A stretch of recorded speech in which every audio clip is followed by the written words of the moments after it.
तो hey everyone, welcome to our channel. तो अपने C plus plus beginner series को कंटिन्यू करते हुए आज के वीडियो में हम लोग देखेंगे एक्सेस स्पेसिफायर्स के बारे में।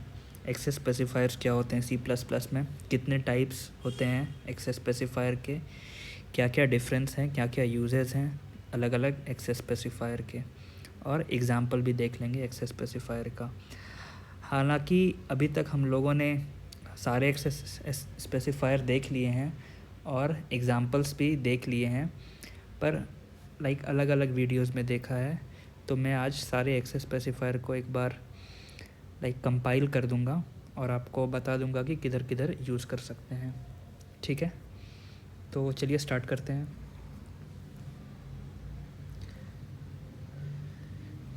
एक्सेस स्पेसिफायर इन सी प्लस प्लस। तो एक्सेस स्पेसिफायर क्या है? Are keywords.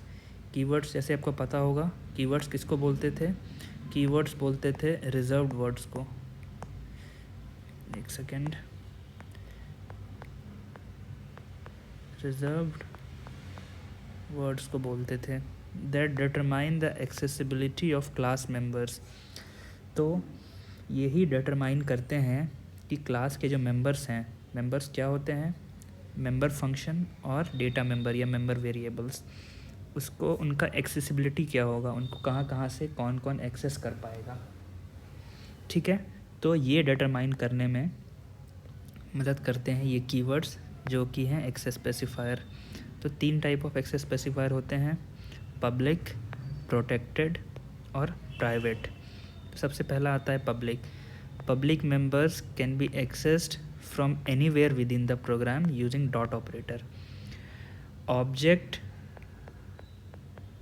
के साथ डॉट ऑपरेटर यूज़ करके हम लोग पब्लिक डेटा मेंबर्स को पूरे प्रोग्राम में कहीं भी एक्सेस कर सकते हैं। ठीक है, नेक्स्ट आता है प्रोटेक्टेड।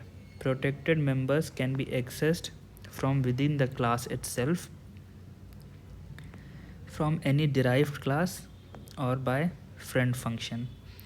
तो प्रोटेक्टेड मेंबर्स को क्लास के अंदर खुद, मतलब क्लास के मेंबर्स, या फिर जो डिराइव्ड क्लास होते हैं किसी बेस क्लास के, किसी कुछ डिराइव्ड क्लास हैं तो डिराइव्ड क्लास भी अपने बेस क्लास के प्रोटेक्टेड मेंबर्स को एक्सेस कर सकते हैं, या फिर किसी क्लास का फ्रेंड फंक्शन है तो फ्रेंड फंक्शन भी एक्सेस कर सकता है प्रोटेक्टेड मेंबर्स को।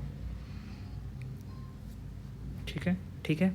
नेक्स्ट है private access specifier. Private members can only be accessed from within the class itself and by friend function.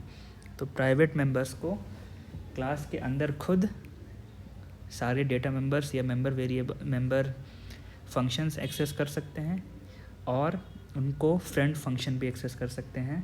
किसी क्लास के अगर कोई हम लोगों ने फ्रेंड फंक्शन डिफाइन कर रखा है तो वो भी एक्सेस कर सकते हैं, और बाकी कोई नहीं कर पाएगा एक्सेस। तो पहला आया पब्लिक, इसको कौन कर सकता है एक्सेस? ऑल। कैसे? ऑब्जेक्ट डॉट ऑपरेटर, फिर जो भी मेंबर्स हैं उसके नाम के साथ। ठीक है, नेक्स्ट आया प्रोटेक्टेड। इसको कौन कौन कर सकता है? तो from within the class. With in the class में कौन? Data members and member function. ठीक है, ये दोनों, या फिर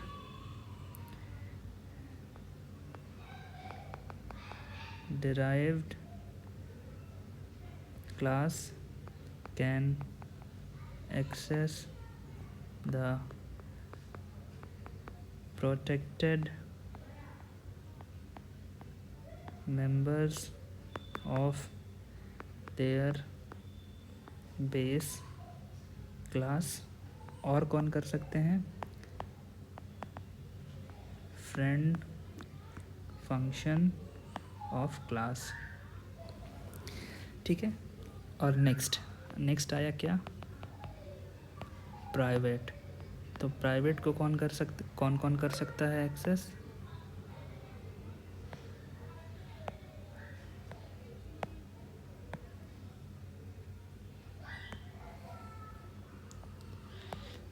from within the class data members and member function. और कौन कर सकता है एक्सेस?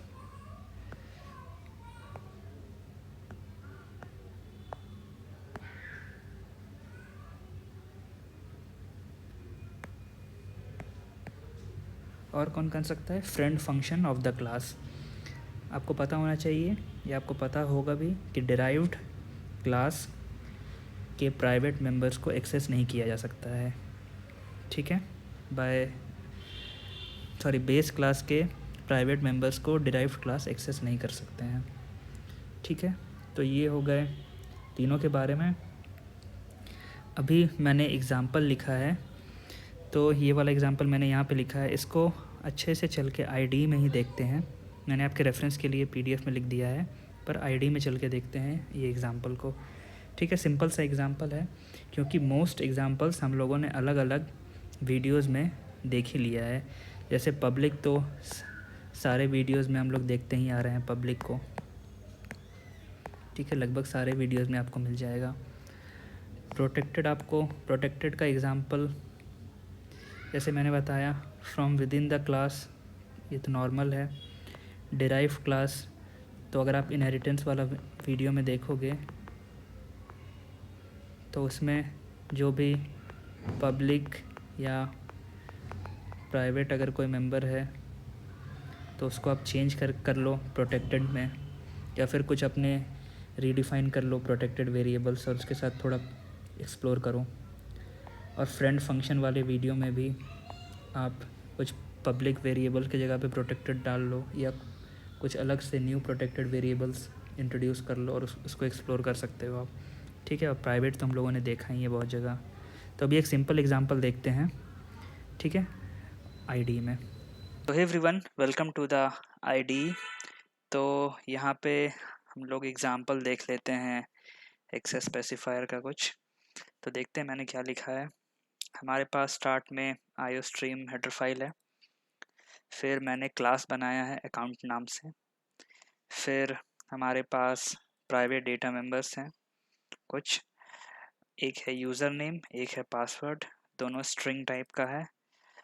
अब अगर आप देखोगे तो स्ट्रिंग हम लोगों ने std_sro ऑपरेटर के साथ लगाया है, क्योंकि हम लोगों ने यहाँ पे डिफ़ाइन नहीं किया है कि हम लोग नेम स्पेस वाला एसटीडी यूज़ करने वाले हैं, कौन सा नेम स्पेस यूज़ करने वाले हैं। इसीलिए यहाँ पे हम लोगों ने स्ट्रिंग के साथ भी एसटीडी लगाया है, ठीक है। अगर हम लोग ऊपर में डिफ़ाइन कर देते यूजिंग नेम स्पेस एसटीडी तो ज़रूरत नहीं थी। मैं आपको थोड़े वेरिएशंस दिखा रहा हूँ। स्टार्टिंग के कुछ प्रोग्राम में मैंने आपको नेम स्पेस के साथ दिखाया था, अभी हम लोग थोड़ा देख रहे हैं नेम स्पेस नहीं, मैंने वो वाला लाइन हटा करके using name space STD, using STD वाला लाइन हटा करके हम लोग एसटीडी यहाँ पे डिफाइन कर रहे हैं, ठीक है। तो फिर नेक्स्ट में हमारे पास पब्लिक मेंबर फंक्शंस हैं कुछ। एक मेंबर फंक्शन है सेट यूज़र नेम, जो कि यूज़र नेम नाम का पैरामीटर ले रहा है। तो अगेन यहाँ पे देखोगे तो std स्ट्रिंग की जगह पे std string data type define है। अगेन वही कारण है जो मैंने अभी आपको बताया। फिर यहाँ पे देखोगे हम लोगों ने ये दिस कीवर्ड का यूज़ किया है, user name is equal to user name. ये इसलिए यूज़ किया है ताकि हम लोग इस सेट यूज़र नेम फंक्शन के में डिफ्रेंशिएट कर पाएँ मेंबर फंक्शन और पैरामीटर के बीच में। क्योंकि देखोगे मेंबर फंक्शन का भी नाम यूज़र नेम है, डेटा मेंबर का भी नाम यूज़र नेम है, और जो पैरामीटर लिस्ट है इस सेट यूज़र नेम फंक्शन का, उसमें भी यूज़र नेम ही नाम है। तो अगर user name is equal to user name लिखते तो कंपाइलर कंफ्यूज हो जाता। तो दिस कीवर्ड का यूज़ इसलिए हम लोगों ने किया ताकि हम कंपाइलर को बता पाएँ कि ये वाला जो यूज़र नेम है दिस उसके बाद एरो ऑपरेटर, और ये वाला जो यूज़र नेम है ये डेटा मेंबर है, और दूसरा वाला जो है जिसके साथ यूज़ नहीं किया है वो ये पैरामीटर वाला है। ठीक है, तो बेसिकली ये सेट यूज़र नेम फंक्शन से हम यही कर रहे हैं कि कंस्ट्रक्टर का जो यूज़ होता है वही यूज़ हो रहा है। ठीक है, कंस्ट्रक्टर में क्या है कि डिफ़ॉल्ट वैल्यू इनिशियलाइज़ करने के लिए होता है। यहाँ पे हम लोग अलग अलग यूज़र नेम के लिए अलग फंक्शन है सेट यूज़र नेम, और सेट पासवर्ड के लिए अलग फंक्शन है। ठीक है, सेट पासवर्ड फंक्शन में हमारे पास पासवर्ड नाम का पैरामीटर है जो कि स्ट्रिंग टाइप का है। अगेन इसमें भी दिस कीवर्ड यूज़ किया है डिफ्रेंशिएट करने के लिए डेटा मेंबर और पैरामीटर लिस्ट में। फिर अगेन हमारे पास अनदर मेंबर फंक्शन है जिसका नाम है gate user name. Gate user name का रिटर्न टाइप है स्ट्रिंग। ठीक है, पैरामीटर लिस्ट कुछ नहीं है, और ये इसका बॉडी है। ये क्या कर रहा है, गेट यूज़र नेम नाम ही इम्प्लाई कर रहा है कि हम लोगों को यूज़र नेम वाला डेटा मेंबर्स गेट करके देगा, तो बस सिंपली ये रिटर्न कर रहा है यूज़र नेम। और अगर आप यहाँ पे देखोगे तो यहाँ पे हम लोगों ने कॉन्स्ट कीवर्ड का यूज़ किया है। ये क्या स्पेसिफाई कर रहा है ना, कि ये बता रहा है कि ये जो गेट यूज़र नेम फंक्शन है ये कांस्टेंट मेंबर फंक्शन है। कांस्टेंट मेंबर फंक्शन से क्या मतलब है ना, कि ये जो है ये फंक्शन जो है या ये मेंबर फंक्शन जो है ये कुछ मॉडिफाई नहीं कर पाएगा इंटरनल स्टेट ऑब्जेक्ट का। तो जो भी हम लोग ऑब्जेक्ट बनाएंगे, ये अकाउंट क्लास है ना हमारे पास, तो इसका जो भी ऑब्जेक्ट बनाएंगे उस ऑब्जेक्ट का यूज़र नेम होगा और पासवर्ड होगा। तो ये कॉन्स्ट मेंबर फंक्शन जो होते हैं ना, ये यूज़र नेम और पासवर्ड को चेंज नहीं कर सकते हैं। और ऑब्वियसली हम लोग वही चाहेंगे कि जो गेट यूज़र नेम फंक्शन है वो चेंज ना करे। पासवर्ड और यूज़र नेम तो एग्जीक्यूशन के दौरान कंपाइलिंग के दौरान चेंज नहीं होना चाहिए। इसीलिए ये वाला जो मेंबर फंक्शन है gate user name member function को हम लोगों ने कांस्टेंट फंक्शन बना दिया है। सिमिलरली गेट पासवर्ड जो है, गेट पासवर्ड फंक्शन भी कांस्टेंट फंक्शन है। ये भी सिंपली सिर्फ रिटर्न करके देगा हमें पासवर्ड। तो यहाँ पे अकाउंट नाम का हम लोगों ने एक ऑब्जेक्ट बनाया है अकाउंट क्लास का। फिर सेट यूज़र नेम से अकाउंट डॉट यूज़र नेम में हम लोग यूज़र 123 डाल रहे हैं, और सेट पासवर्ड से अकाउंट डॉट पासवर्ड में हम लोग अकाउंट डॉट पासवर्ड में हम लोग पासवर्ड 123 डाल रहे हैं। तो ये दोनों बेसिकली दोनों कंबाइन होकर के कंस्ट्रक्टर का ही काम कर रहा है, पैरामीटराइज कंस्ट्रक्टर का। ठीक है, अब हम लोग यहाँ पे प्रिंट कर रहे हैं user name. Gate user name method से हम लोगों को रिटर्न कर देगा यूज़र नेम, तो उसको प्रिंट कर दिया, और गेट पासवर्ड से उसको प्रिंट कर दिया पासवर्ड को।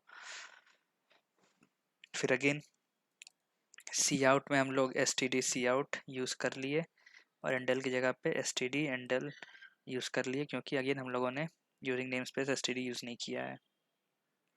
फिर लास्ट में हम लोगों ने रिटर्न कर दिया 0। तो अभी आप देखोगे ना, ये जो प्राइवेट मेंबर्स हैं इसको, जैसे कि हमें पता है कि प्राइवेट मेंबर्स को ऑब्जेक्ट एक्सेस नहीं कर पाएगा, तो उसको एक्सेस करने के लिए ऑब्जेक्ट के थ्रू हम लोगों ने सेट यूज़र नेम और सेट और गेट फंक्शन बनाया है। सेट यूज़र नेम और सेट पासवर्ड एक तरीका है ऑब्जेक्ट के थ्रू यूज़र नेम और पासवर्ड डेटा मेंबर्स में वैल्यू डालने का, और गेट यूज़र नेम और गेट पासवर्ड एक तरीका है ऑब्जेक्ट के थ्रू यूज़र नेम और पासवर्ड डेटा मेंबर्स का वैल्यू लेने के लिए। तो यही है ये प्रोग्राम। इसमें हम लोगों ने प्राइवेट और पब्लिक एक्सेस स्पेसिफायर का यूज़ किया। प्रोटेक्टेड का भी ऐसे ही हो जाएगा, जो मैंने अपने फ्रेंड फंक्शन वाले वीडियो में एग्जांपल दिया है उसमें आप प्रोटेक्टेड, सेम प्रोग्राम में आप प्रोटेक्टेड को यूज़ करके चेक कर सकते हो। ठीक है, तो इस वीडियो में इतना ही रखते हैं। अगर आपको वीडियो से रिलेटेड कोई भी डाउट हो तो आप कमेंट सेक्शन का यूज़ कर सकते हो। अगर कुछ भी फीडबैक देना हो वीडियो से रिलेटेड तो अगेन कमेंट सेक्शन का आप यूज़ कर सकते हो। और अगर वीडियो पसंद आई हो तो आप लाइक बटन को प्रेस कर देना, और सब्सक्राइब और बेल आइकन को भी प्रेस कर लो, ताकि आपको रेगुलर अपडेट्स मिलती रहें जब भी मैं कोई भी नया वीडियो डालूँ। और लास्ट में मैं आपको उसका आउटपुट दिखाना तो भूल ही गया, तो इसको एक बार रन कर लेते हैं। देखिए यूज़र में जो हम लोगों ने वैल्यू डाला था यूज़र 123 ये आ गया, और पासवर्ड में पासवर्ड 123 आ गया। ठीक है, तो thank you everyone, will meet in next video.